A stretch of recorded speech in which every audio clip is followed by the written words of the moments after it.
ગુજરાતનો નાથ. લેખક કનૈયાલાલ મુનશી. પ્રકરણ 7. સ્મરણ સૃષ્ટિનો અનુભવ.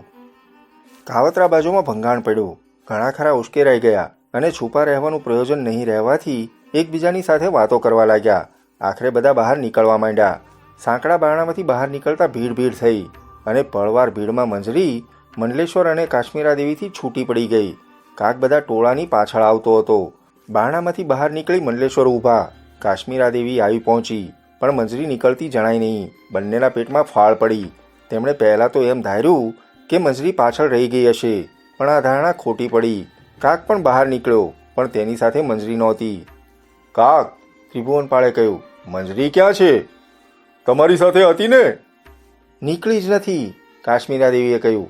તે ગભરાઈ ગઈ હતી. કાકે ઓટ કરડ્યા.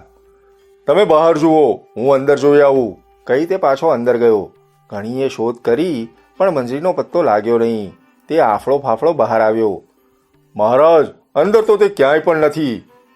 ત્યારે ઊધું ઉપાડી ગયો? હા, મેં એનો અવાજ ઓળખ્યો હતો. બા વચ્ચે બોલ્યા તે વખતે એનું ધ્યાન તમારા તરફ ગયું હતું. તે મેં જોયું હતું. મંડલેશ્વરે દાંત કચકચાવ્યા. ચાલ, એ હરામખોરને પૂરો કરીએ. ના મહારાજ, મને જ જવા દો. તમે આવો તેમાં શોભા નહીં. અને હવે મંજરી, કાકે કડવાશથી કહ્યું, નિર્ભય છે.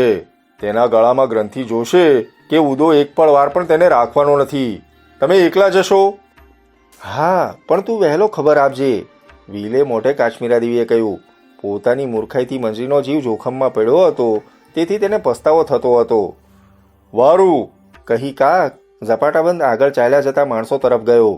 તે થોડાક માણસો પાસે થઈને ગયો, પણ તેમાં ઉદો દેખાયો નહીં. એકદમ તે ઊભો રહ્યો. તેને એક વિચાર આવ્યો. પેલી ઓતાડી બારી તેમના પેઠા પહેલા કોઈએ ઉગાડી હતી. ઉદા મહેતા તે રસ્તે તો નહીં બેઠા હોય. જો એમ હોય તો તે જ રસ્તે પાછા જાય એમ પણ બને. આ વિચાર આવતા કાકે દોટ મૂકી અને તે બારણા આગળ પહોંચ્યો. એક ઊંચો રાજપૂત ભીતે અઢેલી વિચારમાં ઊભો હતો. જે ત્રિભુવનપાળની પાછળ આ બારી વાટે બેઠો હતો તે જ આ પુરુષ હતો. રાજપૂત રાજ, હાંફળા ફાફળા કાકે પૂછ્યું, આ બારીએથી કે અહીંયાથી કોઈને તમે જતા જોયા? રાજપૂતે ધીમેથી માથું ઊંચું કર્યું અને તીક્ષ્ણ દ્રષ્ટિ કાક પર ઠેરવી. તે ધીમેથી અને ખોટો અવાજ કાઢી બોલ્યો, હા, એક જણ બીજાને ઊંચકી ગયો. કેટલી વાર થઈ? થોડીક વાર થઈ. કાક એકદમ ત્યાંથી જતો રહેતો હતો, પણ પેલા માણસે હાથ ઊંચો કરી તેને રોક્યો. કાકને હાથ ઊંચો કરવાની રીત કંઈક પરિચિત લાગી. તેણે પૂછ્યું, કેમ? એ માણસ તું ધારે છે ત્યાં નહીં મળે. સ્વાભાવિક અવાજ કાઢી પેલા પુરુષે કહ્યું. કાકે અવાજ પારખ્યો અને દીંગથી 2 ડગલા પાછળ ખસ્યો ને બોલ્યો, મહેતાજી? હા, મુંજાલ મહેતાએ કહ્યું. તારે એ માણસનું કામ છે? મહારાજ, મારી સ્ત્રીને અત્યારે ઉપાડી ગયો. એ ક્યાં ગયો, કઈ ખબર છે? તારી સ્ત્રી? તું આજે પરણ્યો તે? કાકની અજયબીનો પાર રહ્યો નહીં. ત્યારે મોઢેરા દરવાજે થઈને જા. તે રસ્તે ઉદો અત્યારે ખંભાત જાય છે. હે? હા, અને બને તો સાથે ઉદા મહેતાને પણ પાછો લઈ આવજે. એના વગર મને ગમતું નથી. કાક નમસ્કાર કરી આ વિલક્ષણ પુરુષના પ્રભાવથી સ્તબ્ધ બની બનતી ત્વરાથી મોઢેરા દરવાજે જવા નીકળ્યો. મુંજાલ ઊભો હતો તેમજ ભીતને અઢેલીને ઊભો રહ્યો. ઘણે વખતે નિર્જન સ્થાનમાં ચાંદની રાતના રસ પ્રેરનારા વાતાવરણમાં તેને નિરાતે વિચાર કરવાની ફુરસદ મળી હતી. તેણે ક્યાંય સુધી કાક વિશે વિચાર કર્યો. તેનું મુત્સદીપણું, તેની શૌર્ય, તેની નિમકલાલી, તેનું લગ્ન અને કારકિર્દી, એ બધાનું અવલોકન કર્યું. તેમ કરતાં કીર્તિદેવ સાંભળ્યો. થોડાક દિવસમાં તે બાલા યોદ્ધાએ શું વાતાવરણ પેદા કર્યું હતું, કેવા વિચારોને જન્મ પમાડ્યા હતા, શી તેની મહત્તા હતી. તેને કેદમાં પૂર્યો ન હોય તો તે શું કરત? આ વિચારો કરતાં સુંદરીઓનું મદમર્દન કરે એવું તેનું મુખ તેને સાંભળ્યું. છાતી પર માથું લટકાવી અડધી બીડેલી આંખે તે મુત્સદી મહાઅમાત્ય કલ્પના પર સવાર થયો. પલકવારમાં ભુવનોના અંતર કાપતી તે અશ્વિનીને પાંખો આવી ને એકદમ ન કહેવાય તેમ, ન સમજાય તેમ કીર્તિદેવનું મુખ કોઈ સ્ત્રીના રૂખમાં ફેરવાઈ ગયું. મુખ પરિચિત તો લાગ્યું, ઓળખાયું. ફૂલકુંવર શેઠાણીનું, એટલે કે પોતાની મરી ગયેલી પત્નીનું. મુંજાલે માથું ઊંચું કર્યું. કલ્પનાની પાંખોનો પ્રભાવ જોઈ તે હસ્યો. તેણે આસપાસ નજર કરી. કલ્પનાની ગોળી વધારે જોરથી ઉડવા લાગી. ફૂલકુંવરનું શું મીઠું, ભલું નિર્દોષ મુખ હતું. શું તેનો પૂજ્યભાવ હતો. કેટલા વર્ષ થયા? મુંજાલ બબડ્યો.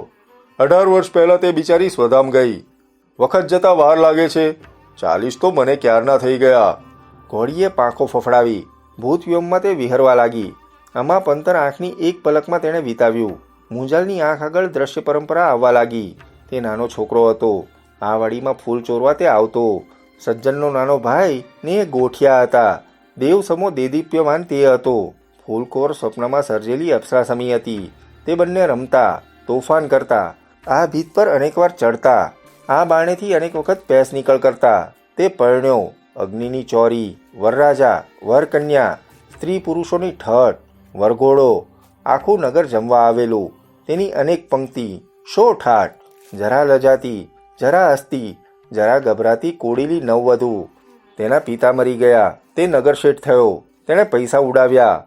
ફૂલકુંવર સાથે તેમજ તેના વગર મોજ કરી. દેશ અને પરદેશ રખડ્યો. કમાયો અને ખોયો. તેને છોકરો થયો. શું ફૂલકુંવરનો અને તેનો હર્ષ! તે આજ બારણે વડીલોથી છાનો તેને મળવા આવતો. તે લાડગેલી સુંદરી શા ઉમળકાથી પત્ની વ્રતથી ચલિત થયેલા પતિને પોતાનો કરવા હાથમાં લાડકડો પુત્ર લઈ હોંશભેર આવતી. તેના પિતાની વાડીમાં એક સરવરિયું હતું. તેના તટે તે બેસતા. એક પળ તે આનંદનો અમૃત રસ ચાખવા મુંજાલે ઘોડી થોભાવી અને આંખો મીચી તે રસ ચાખ્યો. પછી તે ચંદ્રપુર ગયો. મીનળ દેવીને મળ્યો. તેનો ગુલામ થઈ રહ્યો. ત્યાંથી પાછો આવ્યો. મીનળ દેવી પાટણ આવ્યા. સામ્રાજ્યના સ્વપ્ન સિદ્ધ કરવા તે મહાઅમાત્ય થયો. રાજ્યતંત્ર હાથમાં લીધું. આકાશમાં રહેલા ચંદ્રની સાથે પ્રણય કરનાર માફક તે મીનળ દેવીને દૂરથી પૂજી રહ્યો. ઘરમાં રહેલી પોતાની નાની પણ રઢિયાળી દીપિકા વિસરી ગયો. અશ્વિની અંધકાર પ્રદેશમાં ઉડતી ગઈ. મુંજાલે કપાળેથી પરસેવો લૂછ્યો. પણ પળવાર તેને ઈર્ષા દાખવી. તે પોતે ઝનુની થયો. ક્રૂરતાથી તે નિરાધાર અબળાને દૂર ધકેલી. નિરાધાર પુત્રને ઘર બહાર કર્યો. તે વંથળી ગયા. તેમણે સજ્જન મહેતાની પાંખનો આશ્રય શોધ્યો.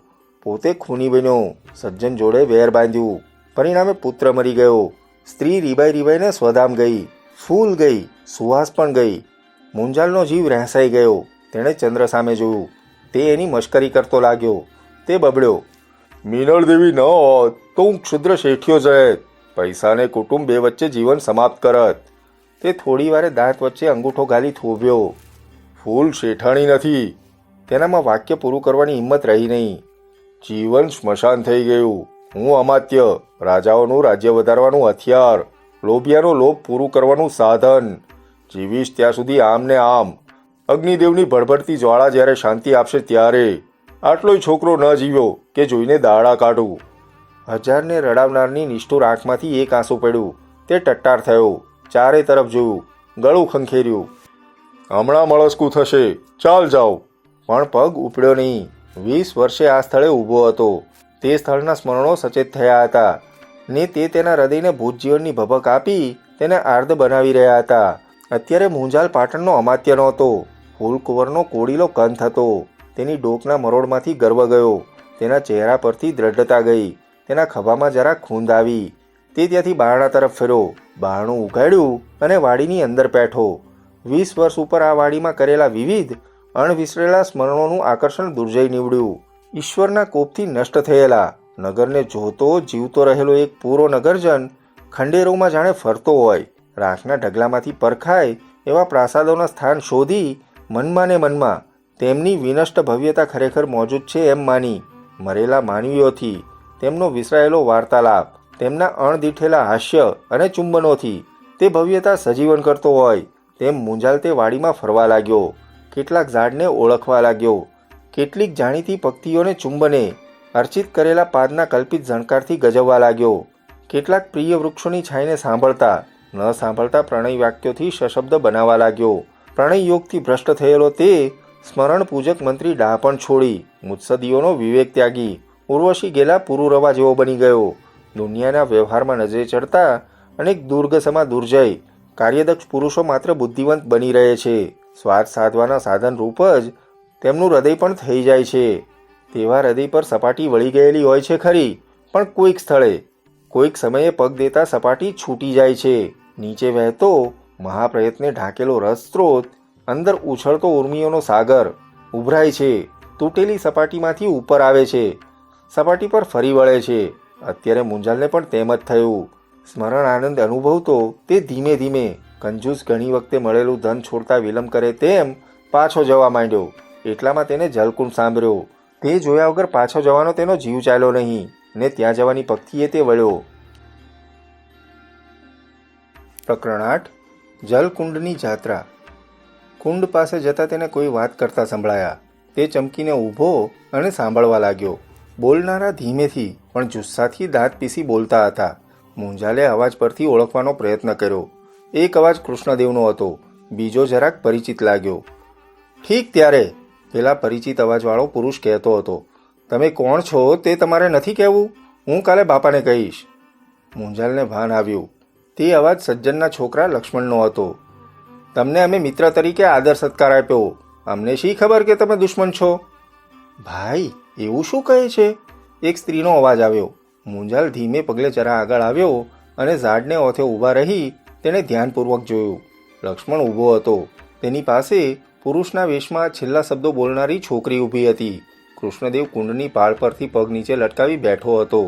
મુંજાલ તે છોકરીને જોઈ ચમક્યો. છોકરીનું રૂપ ચંદ્રિકામાં મનોહર લાગતું. જે સ્મરણપટમાં ચિતરેલા મુખનો તે અત્યારે કલ્પના દ્વારા સાક્ષાત્કાર કરતો હતો, તેની અપૂર્વ રેખાઓ કંઈક અંશે તેમાં હતી. મુંજાલને ચોક્કસ ખબર નહોતી કે સજ્જનને કેટલી છોકરીઓ છે, પણ ફોઈના મુખની યાદ પરથી આ ભત્રીજીને સહેલાઈથી ઓળખી શક્યો. દોસ્ત, ઠંડે પેટે કૃષ્ણદેવે કહ્યું, મને કોઈનો ડર નથી. તો શું હું સજ્જન મહેતાથી ડરીશ? તારા બાપ તો ભલા માણસ છે. હું કોણ છું ને કોણ નહીં તેની તમારે શી પંચાત? લક્ષ્મણે ગુસ્સામાં પગ ઠોક્યો.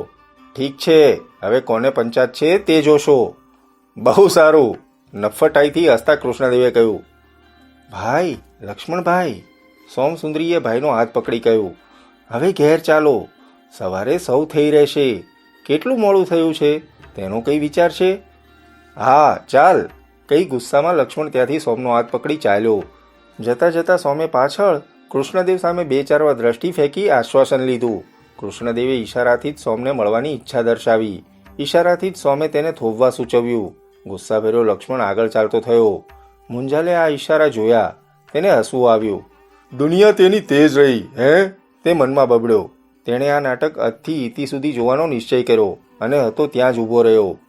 અડધી ઘડી આમ ચાલી ગઈ અને સોમસુંદરી ઉતાવળી પાછી આવી. તેણે પુરુષ વેશ કાઢી નાખ્યો હતો.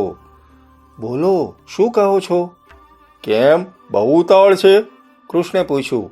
હા, હમણાં સવાર પડશે. સોમસુંદરી, ગાંભીર્યથી કૃષ્ણદેવે પૂછ્યું, તમારામાં હિંમત છે? છોકરીને સમજ પડી નહીં. તે શાસ્ત્રી જોઈ રહી. તેની મોટી તેજોમય આંખોના અવર્ણનીય ભાવોએ મુંજાલનું પણ ધ્યાન ખેંચ્યું. કેમ? તેણે પૂછ્યું. તમે કોલ દીધો હતો તે પાળશો કે નહીં? શું તમને પરણવાનો? તેની વાત અત્યારે? અધીરાઈમાં ઘર તરફ જોતા સોમે કહ્યું. હા, અત્યારે. તમારા ઘરમાં હવે મારાથી નહીં રહેવાય. પોતાના મોહક અવાજે કૃષ્ણદેવે વાત કરવા માંડી. સોમની આંખોમાં સ્નેહ અને પ્રશંસા સ્પષ્ટ રીતે ચમકતા હતા. 40 માણસો અત્યારે હું કોણ છું તે જાણે છે. કાલે જ્યારે મુંજાલને જયદેવ જાણશે એટલે આમને આમ મારાથી નહીં રહેવાય. બોલો, કોલ પાડશો? તેણે છોકરી પર નયન ઠેરવી સત્તાથી પૂછ્યું. બાપને પૂછ્યા વગર? બાપને કોલ પાડવો છે કે તમારે? તમને બાપની બીક લાગતી હોય તો ગભરાશો નહીં. મને નથી લાગતી. કેમ? હું તમારું હરણ કરીશ. મારા પૂર્વજ રૂકમણી લાવ્યા હતા તો મને શો વાંધો? એ તો પરાપૂર્વથી ચાલ્યું જ આવે છે. કૃષ્ણદેવે હસીને કહ્યું. કૃષ્ણદેવનું હાસ્ય તેના પૂર્વજ ગોપીજન વલ્લભના વેણસમૂહ મોહક, સર્વ સંશયોનો નાશ કરનાર હતું. શ્રદ્ધાળુ, સ્નેહભીની બાળાના હૃદયમાં શબ્દ કરતા તે હાસ્યથી વધારે ખાતરી થઈ. તે હસી. શું તમે યાદવ કુળના છો? તેણે આશાભર્યા મુખભાવથી પૂછ્યું. મુંજાલને લાગ્યું કે છોકરી પર કૃષ્ણદેવની સત્તા પૂરેપૂરી જામી હતી. યાદવ કુળ? યાદવ કુળનું ગૌરવ આજે મારે લીધે છે. તેણે અભિમાનથી કહ્યું. તમે કહ્યું હતું કે મારું કુળ ઊંચું હશે તો તમે પરણશો. બોલો, હવે શું કહેવું છે? કઈ કૃષ્ણદેવ ઊભો થયો. છોકરી થોડીવાર જોઈ રહી. તેણે નિસાસો મૂકી કહ્યું. મારા બાપા વંથલીમાં દંડનાયક, અને હું તમને પરણી ત્યાં આવું તો શું થાય? કેમ? દંડનાયકની પુત્રી સાધારણ યાદવને ઘેર? મારા મા બાપ લાજી મરે. કૃષ્ણદેવ ખડખડાટેસ્યો. તે પાસે આવ્યો અને પોતાની આંખના તેજે સોમને ભૂરકી નાખી. તે વશ થઈ ગઈ. સોમ સુંદરી, મને પરણી લાજી મરશો? તેણે કહ્યું. ગાંડી, તમારી 77 પેઢીનું ગૌરવ વધશે. કેવી રીતે? કૃષ્ણદેવે ઉમળકાથી તેનો હાથ ઝાલ્યો. તું રાણી થશે. જયદેવની રાણીઓ તારી પદવી જોઈ આંગળા કરડશે. ચાલ, આવશે? કહી કૃષ્ણદેવે માલિકપણાથી એકાદ સોમની આસપાસ નાખ્યો. આ રાત હમણાં વીતી જશે. મોહાન બનેલી વિશ્વાસુ બાળા ઉમળકાભેર કૃષ્ણના હાથમાં લપાઈ ગઈ. વચ્ચે પડવું કે નહીં તેનો મૂંઝાલ વિચાર કરવા લાગ્યો અને તે કંઈ પણ નિશ્ચય પર આવે તે પહેલાં કૃષ્ણદેવે સોમને પાછલા બારણા તરફ જતી પગથીએ ઘસડવા માંડી. મૂંઝાલ પાછળ પાછળ લપાતો ચાલ્યો. સોમે થોડીક વારે ઊંચું જોયું અને એજથી પૂછ્યું, તમે ક્યાંના રાજા છો? હજી સમજી નહીં બોળી? ના, હું જૂનાગઢના રાનો ખેંગાર. હસતા હસતા કૃષ્ણદેવે કહ્યું. શબ્દો તેના મોઢામાંથી નીકળી રહે તે પહેલાં તેની બાથમાંથી સોમ કૂદી અને થોડી દૂર ઊભી. નવઘણ રાના ખેંગાર? તેની આંખો શુષ્ક ભયપૂર્ણ થઈ. તેનું મોઢું ફિક્કું પડી ગયું. હા, શા માટે ગભરાય છે? ચાલ. સોમ એક ડગલું પાછળ ખસી. નવઘણ રા પાટણનો કટ્ટો વેરી. તેણે મારા બાપનો સંહાર કરવાનું વ્રત લીધું છે તે. દરેક વાક્યે તે એક એક ડગલું પાછળ ખસતી ગઈ. હા, તે જ. પાસે આવતા ખેંગારે, જેણે કૃષ્ણદેવ નામ ધારી પોતાનું ખરું નામ છુપાવ્યું હતું, તેણે કહ્યું, એ વેરની ગાંઠ અત્યારે સબળ કરીએ. ચાલ, વખત જાય છે. હવે હું તમારી પ્રતિજ્ઞા પણ સમજી. કાકના જવાબમાં કૃષ્ણે કહ્યું હતું તેનો અર્થ સમજતા સોમે જવાબ દીધો. ચાલ, સત્તાથી ખેંગારે કહ્યું. ના, દ્રઢતાથી સોમે કહ્યું. કેમ? સજ્જન મહેતાની દીકરી રાના છોકરા જોડે કેમ પરણે? સોમે ડોકું ધૂણાવ્યું.